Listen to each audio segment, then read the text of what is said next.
So when I left for Pentwater on Monday, we spent Monday through Friday at Pentwater with friends. I already kind of had in my mind a rough idea of where I wanted to go with this sermon.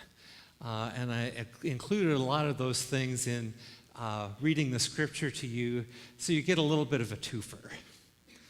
But somewhere in between Monday and Saturday, life happened, and there were different things that happened that sort of steered me onto a different road with the sermon.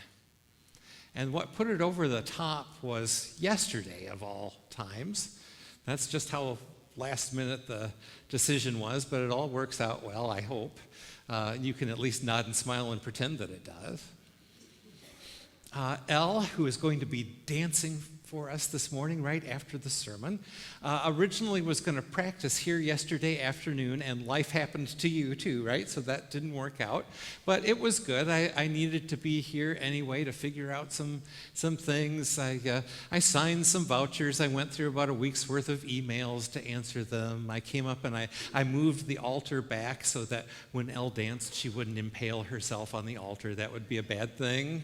We don't want that. We do have insurance, but we don't want to have to use it, right? And just as I was about to leave out the Slater Street door, there were these two young men who had come up to the door. And I asked, hey, hello there. Can I help you with anything? And the one young man said, yeah, neither of us is from Lake Orion, but we just came to check out the place and walk around. And I saw the tower, a.k.a. the steeple, and I thought, I'd like to check it out if it's open. He says, I'm kind of a history nerd, which raised my, okay, I'm going to like this kid. And so you'd like to see the church? Absolutely, yeah. So I brought them both in. The one's name was Matt. He was from Armada. The other's name is Devin. He's from Rochester. And so they came up, and I was giving them the whole, history of the church thing, 1872, originally down where the AutoZone is, the whole long rolling story, when this part got added and that part got added. And they were enraptured, which is I was kind of digging that, right? You know me. I was fellow history nerds, and then they started asking all sorts of other stuff. They wanted to know stuff about the history of the denomination, about the Methodist Church. Well, by then I was on a roll. It was not gonna. So we were doing Wesley, and we were doing how he came from the Church of England, and then they started asking about how our worship practices match up with the Church of England and liturgy, and we were just getting into all sorts of stuff. And then Matt actually asked me about my calling. How did I enter into ministry? And so, and then as soon as I mentioned that my original career plan had been to be in vocal music education, his eyes lit up because he's studying to be a music teacher. So we had even more stuff to talk about. And he said, and my friend Devin here is about the best piano player I've ever heard. And started asking about, so what's music like in the church? He was looking through the hymnal. I said, so which hymns would you say are kind of indicative of? And, I told you we do kind of everything on any given Sunday morning, from, a good oldie to something more in the middle out of one of the supplements to some contemporary stuff. And I said, but if you want to know the thing that, historically was in the first hymn in almost every Methodist hymnal has always been, "Oh, for 1,000 tongues to sing." So I dug that one out, and we went up to the piano, and he played through that one. And I wanted to... He said he was a really good sight reader, so I thought, all right, we'll test that. And I gave him See How Great, 544 in the hymnal, See How Great Love Inspires, or something like that. That has lots of nice stretches in it. He did pretty well. That was good. So anyway, this all unfolds, and about the time as we're wrapping up our conversation, Matt says, this has been such a great day. Not only have you made me feel really welcome in this church, but we just came from they didn't remember the name of which store it was that they had been in.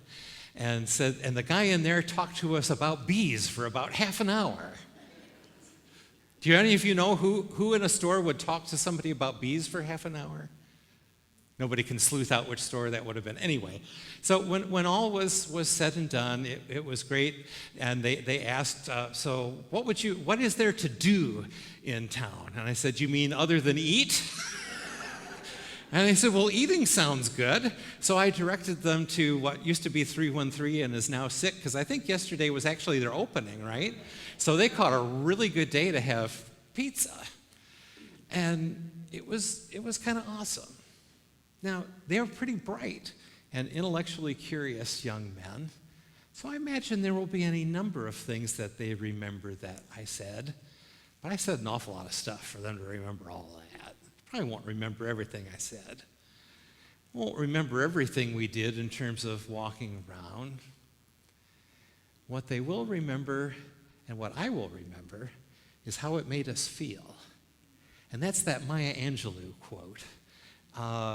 That I have heard now 3 times this week. Once before we left by somebody here last Sunday, once during the week as we talked about it at Pentwater, and then thinking about people will not remember necessarily what you said. They won't necessarily remember what you did for them, but they will always remember how you made them feel. I felt very much appreciated. They felt very much welcomed and embraced, and all 3 of us together very much felt joy. It made me think about those 2 disciples who I think are Cleopas and Mary, who were walking along to Emmaus. And if Jesus went all the way through the scriptures, interpreting what they all said about him, there was no way they were going to remember all of that. Wouldn't remember everything he said. Remembering what he did? Yeah, they would, but it was pretty minimal, right? He walked and then they broke bread. They'd remember that. But what was it that leapt out to them right in that moment? They said, how our hearts burned as he was opening the scriptures to us. Boy, did he make us feel. We knew that there was something going on that was bigger than all of us.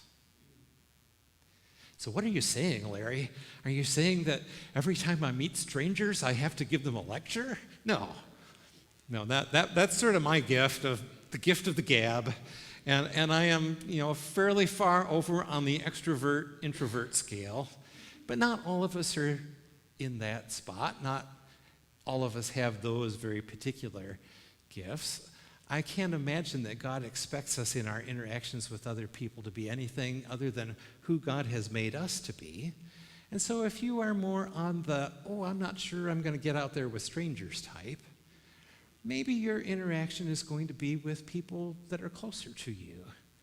Maybe people you know well, or maybe people that you know, but you really don't know them quite as well as you could.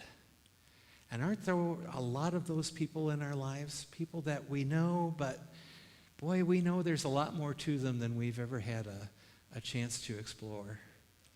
Every time we do a funeral memorial celebration of life here, and I have the privilege of sharing a eulogy that I've sat down with the family and collected things, inevitably there will be people, many people sometimes, who have known the person for years and will say, I never knew I never knew they did this. I never knew that they were connected to, right, all the things that you learn that are new. So this week at Pentwater, on Friday, Jen and I decided that we were going to take the morning. We had normally met everybody at the campsite in the morning. Sometimes we had cooked breakfast. I often get to cook breakfast, which is kind of fun. I cooked up on Tuesday. It was a ground sausage, onion, potato, egg mix on the black stone. It was pretty good. Throw in some seasoning and garlic and whatnot. We did French toast on Wednesday. I found that if you use, instead of milk in your egg wash, if you use heavy cream, it's pretty darn good. And if you use bread that's already cinnamon bread, that's also very good. But Friday, we decided that there were no plans to eat collective breakfast. Everybody was kind of on their own, so we were going to go into town. Joe Solomon, one of our friends' dads, had recommended a little spot that had really good Eggs Benedict. And Eggs Benedict is something that I'll often do when I'm out because it's never anything that I make for myself. I've never poached an egg. I've never made hollandaise sauce. I can fry, I can scramble, I can omelet, but I've never poached. So, that's a good thing to do when somebody else is doing it. So we went into the little restaurant, and we sat down, and just maybe about 2 minutes later, in walk a couple of the kids, Caleb Peters and his, for all practical purposes, fiance, even though they've not made it official just yet, Bree. And we ended up sitting together. And it was awesome. I'd known especially Caleb for a long time since he's grown up with our kids. But to really just sit down one-on-one with each of them to talk, it was cool. We had this major bonding thing. I couldn't tell you half of what we said. What we did was eat. And I can only remember my meal and I remember Caleb's because it looked like a really good breakfast burrito that I might get the next time I go in there. But what I really remember was as I walked out of there, how we felt. Close, bonded, appreciating one another just a little more deeply than we had before.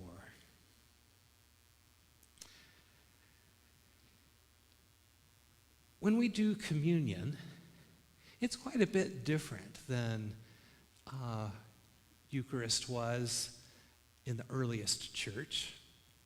John Ball, when he was here, one of the themes that he would go back to often that I appreciated was how originally communion was pretty much in the context of a meal, whether you called it an agape feast or a love feast. It very much resembled in Greek what's called the oranos meal. It's this big fellowship, breaking of bread, and you had the liturgical piece of the particular bread and cup for Jesus, but it was bigger than that. And originally there were no structured words. But the church in wisdom, so that we would always remember what Jesus said, so that we would always remember what Jesus and the disciples together did, we came up with a formal liturgy. So there's the great Thanksgiving prayer. As we hear the words each week, we remember exactly what was said and done, and that's good. But the most important thing back then, and probably still the most important thing now, is remembering how our place at the table makes us feel. How we are loved and welcomed and accepted and fed and nurtured and cared for by God in Jesus. And so I hope that each week as you come, whatever feeling is appropriate to the season, most of the time it's joy, right? That's why we walk down the aisle, yep, there's joy. As we come down the aisle singing hymns, occasionally, and one of the things that I showed the guys while they were here was I opened up the railing so they could see, sometimes what we feel during Lent is kind of a somberness and a penitential feeling. There are different feelings that are appropriate to the season, but I hope you will always remember not just all that Jesus has said and all that Jesus has done, but the ways in which Jesus would have us feel, to know fully in the depths of our being the love of God so that we might love God more fervently, to know that love so that we might love each other more fully, and that we might do so with joy. Amen?